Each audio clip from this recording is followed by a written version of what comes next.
اللہ کے رسول حضرت محمد مصطفیٰ صلی اللہ علیہ وآلہ وسلم بار بار امام حسین کو بلند کر کے دنیا کو یہ بتاتے تھے کہ یہ حسین مجھ سے ہے اور میں اس حسین سے۔ اے لوگو، اگر اس حسین پہ کوئی مشکل وقت آ جائے اور یہ تم سے مدد طلب کرے تو اس کا ساتھ دینا، کیونکہ یہ جنت کے جوانوں کا سردار ہے، میرا خون ہے، میری اولاد ہے۔ لیکن افسوس، ابھی رسول اللہ کی رحلت کو تھوڑا وقت ہی گزرا تھا کہ کربلا کے میدان میں ایک طرف 9 لاکھ کا مجمع تھا تو دوسری طرف وہ حسین جس کو اللہ کے رسول اپنے کندھوں پہ سوار کرتے تھے۔ امام حسین علیہ السلام اپنے نانا کی امت سے بار بار کہتے رہے کہ کیوں میرا رستہ روکا ہے؟ اے لوگو، پہچانو، میں تمہارے نبی کا نواسا ہوں۔ کیوں 3 دن سے میرے بچوں کو پیاسا رکھا ہے؟ کیوں میرے عزیز و اقارب کو شہید کیا ہے؟ بتاؤ، کیا میں نے رسول اللہ کی شریعت میں ترامیم کی ہے؟ کسی انسان کا حق کھایا ہے؟ کسی انسان پہ ظلم کیا ہے؟ اتنے میں فوج یزید ایک آواز میں کہنے لگی، اے حسین، ہم سب تجھے تیرے بابا علی کے بغض میں قتل کر رہے ہیں تاکہ یزید ہماری جھولیاں دولت سے بھر دے۔ امام حسین نے فرمایا، اے لوگو، آج جس اسلام کا علم تمہارے ہاتھوں میں بلند ہے، یہ علم میرے بابا علی نے بلند کیا، مت بھولنا۔ خیبر و خندق میں اگر علی نہ ہوتے تو اسلام کی فتح ناممکن تھی۔ وہ علی جس نے پوری زندگی اسلام کی تبلیغ کی، حق کو بلند کیا، رسول اللہ کی حفاظت کی، آج اس علی کو یہ اجر دے رہے ہو۔ اے لوگو، بتاؤ، اللہ کے رسول نے بار بار میرے بابا علی کا ہاتھ بلند کر کے فرمایا تھا کہ جہاں حق ہوگا وہاں علی ہوگا، جہاں علی ہوگا وہاں حق ہوگا، اور آج اس علی اور اولاد رسول کو یہ اجر دے رہے ہو۔ اتنے میں یزید کی فوج کے سپہ سالاروں نے دیکھا کہ کہیں فوج میں بغاوت نہ ہو جائے۔ اے شمر، کیا دیکھ رہے ہو؟ حملہ کرو۔ بس لاکھوں کی فوج نے جب رسول اللہ کے نواسے پہ حملہ کیا، امام حسین علیہ السلام نے اللہ کا نام لیا اور ذوالفقار کو نیام سے نکالا۔ تاریخ گواہ ہے، ایک طرف لاکھوں کا مجمع اور ایک طرف 3 دن کا بھوکا پیاسا حسین ابن علی۔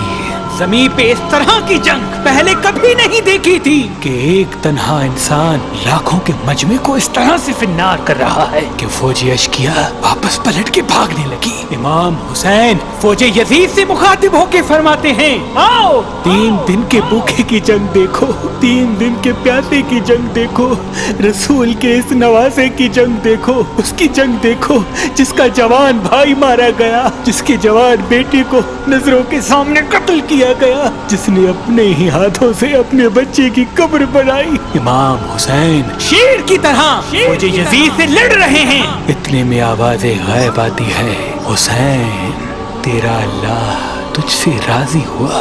بس اس صدا کا سننا تھا، امام حسین علیہ السلام نے اپنی ذوالفقار کو تھام لیا۔ اتنی میں عمر بن سعد کہتا ہے، شمر، کیا دیکھ رہے ہو؟ یہ علی کا شیر ہے، اس کو مات دینا ناممکن ہے، جاؤ خیموں کو آگ لگا دو۔ بس کچھ ظالموں نے بیبیوں کے خیموں کو آگ لگا دی اور کچھ امام حسین کو دور سے تیر مارنے لگے۔ امام حسین کبھی بیبیوں کے خیموں کی طرف بڑھتے ہیں، کبھی فوج کی طرف جاتے ہیں۔ عمر بن سعد اور شمر نے فوج کو 4 حصوں میں تقسیم کر دیا اور یہ کہا کہ کوئی بھی حسین کے قریب نہ جائے، جس کے پاس جو جو چیز ہے وہ دور سے حسین کو مارے۔ جس کے پاس نیزہ تھا اس نے نیزہ مارا، جس کے پاس تیر تھے وہ تیر مارتا رہا، جس کے پاس برچیاں تھی وہ برچیاں مارنے لگا۔ تاریخ نے لکھا، جس کے پاس مارنے کے لیے کچھ نہ تھا وہ کربلا کی گرم زمین سے مٹی اٹھا کے امام حسین کی طرف پھینکتا رہا۔ امام حسین کے جسم مبارک پہ ہزاروں زخم لگتے رہے۔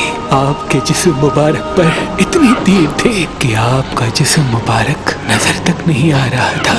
بس جیسے ہی نواسا رسول گھوڑے کی سینگ سے زمین پہ آتے ہیں، فوج یزید جھومنا شروع کر دیتی ہے، لیکن اتنے میں وہ گھوڑا جس پہ آپ سواری کیا کرتے تھے وہ امام حسین کے چاروں طرف گھومنا شروع کر دیتا ہے تاکہ ان تیروں سے میں اپنے آقا حسین کو بچا لوں۔ وہ گھوڑا دوڑ ہی رہا تھا، اتنے میں میں عمر بن سعد نے کہا اے لوگو رکو، میں نے اپنی آنکھوں سے دیکھا تھا اس گھوڑے پہ اللہ کے رسول سواری کرتے تھے، کہیں تیر اس گھوڑے کو نہ لگے، اور یوں تیروں کو چلانا بند کیا گیا۔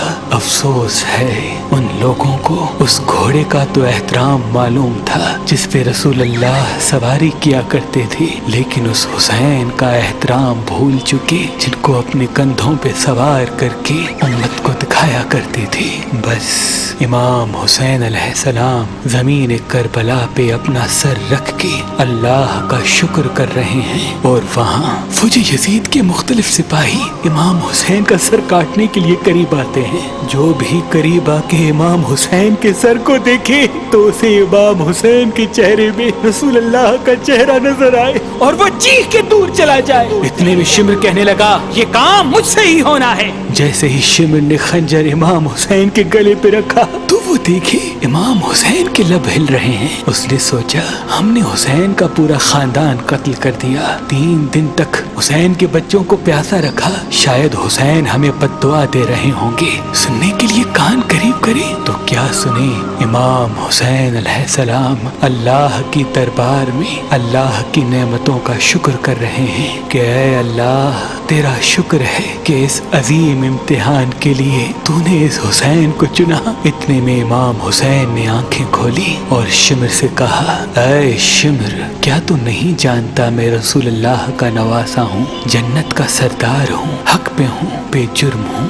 شمر نے کہا ہاں مجھے معلوم ہے، پھر آپ نے فرمایا تو کیوں قتل کر رہے ہو؟ شمر نے کہا تاکہ یزید میری جھولی دنیاوی دولت سے بھر دے۔ بس یہ کہتے کہتے شمر امام حسین کا گلا کاٹتا رہا اور فوج یزید مسلسل جھومتی رہی۔ امام حسین کے سر قلم ہونے کے بعد سادات کو لوٹا گیا۔ امام حسین کے سر مبارک کو نوکے سنا پہ بلند کر دیا، بی بی سکینہ کو تماچے مارنے لگے، رسول اللہ کی نواسیوں کے سروں سے چادر کو لوٹ لیا اور امام حسین کے جسم مبارک کی توہین کرنے لگے۔ تاریخ نے لکھا امام حسین کے جسم پر جو جو چیزیں تھیں ان کو لوٹنے لگے۔ اتنے میں ایک شخص امام حسین کے جسم کے قریب آیا۔ امام حسین کے ہاتھ میں ایک انگوٹھی پہنی تھی، اتارنے کی کوشش کی نہ اتری، وہ انگلی کاٹ کے انگوٹھی لے گیا۔ آپ کے جسم مبارک کو رسیوں سے باندھ کے کربلا کی گرم زمین پہ ادھر سے ادھر پھرایا گیا۔